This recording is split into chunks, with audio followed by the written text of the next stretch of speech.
தோழியா என் காதலியா யாரடி என் கண்ணே மடி மீது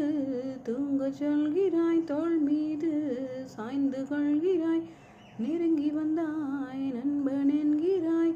ஓஹோ பெண்ணே ஏனடி என்னை கொள்கிறாய் உயிர் வரை சென்று தின்கிறாய் மெழுகு போல் நான் நொறுகினேன் என் கவிதையே என்னை காதல் செய்வாய் கனவிலும் நீ வருகிறாய் என் இமைகளை தொட்டு பிழைக்கிறாய் இரவெல்லாம் செத்து பிழைக்கிறேன் உன்பதில் என அது நீயே சொல் தோழியா என்